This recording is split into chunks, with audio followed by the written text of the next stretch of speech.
Ladies and gentlemen, it's time to network and chill with your good friends, me, Chris Crush and Elliot. This week we watched WrestleMania, WWE 24 New York.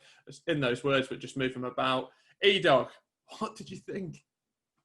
Oh, it was a pretty good documentary on what was, for a long time, I'd left many WrestleManias, obviously watching from home on the network, feeling quite disappointed for the most part. But overall, despite it being so bloody long, it was one of the best WrestleManias I've watched. I think if they just trimmed the fat a little bit, it would have been like, top 5, top 3 maybe of all time. Some of the matches that were on there, some of the moments that happened. I mean, honestly, it's one of the best of the modern era. I haven't felt that much fun in a pay-per-view afterwards, probably other than maybe the Royal Rumble in 2020. Yeah. But obviously, it's New York. It's a WWE fan base that arguably is at its finest, at its home state and everything. The crowd was absolutely crazy. Some of the moments that went into it in the build-up, you had like Batista having his final match. You had Kofimania, against Daniel Bryan, which is probably one of the most best organic pushes of a wrestler since Daniel Bryan himself when he beat Triple H and then obviously beat Randy Orton and Batista afterwards. Mm-hmm. But honestly, one of the better Manias of the past few years. Chris, I think what was really good about the 24 as well, it just goes into detail into those like bits that we knew about. And even like with Seth Rollins and Brock Lesnar kicking off the show, that got moved, I think, literally on the pre-show, and then everything has to change around and you've got a WWE title match kicking off the show. Yeah, I think one of the things that this 24 does really well is it really lets you see like the personal side of it. Because obviously this was the year that Becky and Seth Rollins first got together. And now obviously they're engaged, baby on the way, all that kind of stuff. And it's quite nice to see these moments where like, because this was 2 big moments for them. Obviously Becky became Becky 2 belts. The run up to this was the birth of the man. Obviously this was where Seth finally vanquished Brock Lesnar. So these 2 were under real pressure the whole time. So it's quite heartwarming to see throughout it. And something that's probably overlooked, and because it is, on terms of like looking back into it, it's maybe like the 5th or 6th or 7th biggest story. This was the WrestleMania where the Iconics won the tag title belts off of Bayley and Sasha. They've been wrestling together for 15 years. They came up together. You see in this documentary about how they had their tryout in Australia together. These were the only 2 to get picked from that tryout were Billie Kay and Peyton Royce. Like, that's a big story. And then so your first WrestleMania together, you win the tag belts. Like, I don't think WrestleMania 35 gets enough credit for everything it did because we forget everything else underneath Kofimania and Becky 2 belts.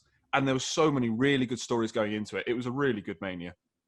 It was a really good Mania. It was a long Mania. Like I think Becky Lynch jokes about it in the documentary, saying that Mania starts on the April 7th, but she goes on like April 8th because she went on after midnight. So it was the first 2-night WrestleMania, but just didn't plan to be. Yeah, but I think a word to describe the whole documentary would be heartwarming because, as Chris said, you've got that stories of the Iconics and their tryouts, and then they win the tag team belts on their first WrestleMania. It's like Ricochet and Aleister Black's first match. One of my favourite parts is when Batista and Triple H are having their match. It shows that Xavier Woods popping for Batista's entrance, and he's full on singing the lyrics, doing all the moves that Batista did. That was really quite a good moment. And then like you focus on Kofimania, obviously, and Kofi talking about his journey. Like they start the documentary when they're talking about the press conference and it coming back, and then obviously like shows him celebrating his family and whatnot. But obviously, like Becky, like this is like a huge part, and like it's so good because it's so heartwarming. And like then you get onto the Becky and Seth stuff, and obviously it starts with them at the hotel, and like the relationship's sort of not public yet. But then they're asking if like they want 1 or 2 cars for the rides, and then Seth starts talking to the camera about the relationship and how like they shared the first kiss at Royal Rumble and stuff like that. And then obviously he has the moment with her after her match and telling her that he's told the camera the truth and whatnot. So you see like Becky just being like delighted with that. But overall, a very, very heartwarming show. I think something we forget as well, we've not mentioned yet, and I can't believe we've not mentioned it. This was also Kurt Angle's last match, which, like, how you lose track of that in the shuffle of a nuts WrestleMania is mad. And I appreciate we all wanted it to be John Cena versus Kurt Angle to go out on, and we didn't get that, and we got Baron Corbin instead, which we'll gloss over. But I think it's incredible that the end of such a storied career gets lost behind the birth. I mean, the Becky Lynch birth of the man is probably the biggest thing to come out of this WrestleMania. And that we talk about how WWE sometimes struggles to make new stars. I think it proves that that's not always the case when Kurt Angle retires and we forget about it because we had Kofimania, Becky Lynch, and Seth Rollins doing their thing. Wasn't it the end of the streak as well? Kurt Hawkins, Zack Ryder winning the tag titles. Yes, they did win the tag team titles. Look at your shitty little faces. Oh, Will's made another mistake, has he? No. The greatest streak ending on the pre-show of all that little Jimmy roller to get the tag titles, and they're Hawkins is from like that area as well, wasn't it? So that was in front of his home crowd as well. I believe so. And where's Zack Ryder from? They're both from Long Island. Yeah, Long Island. I think another interesting thing about that pay-per-view is the fact that you saw Roman Reigns defeat Drew McIntyre.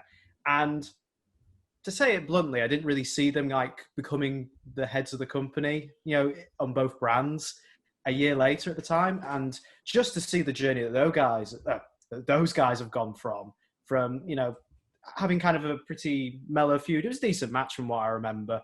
But the fact that that's just like a little undercurrent, you know, a little sweetener, a little savior when people go back in the years following it going, oh yeah, two of the biggest champions of, you know, 2020 ended up fighting each other at Mania randomly at one point.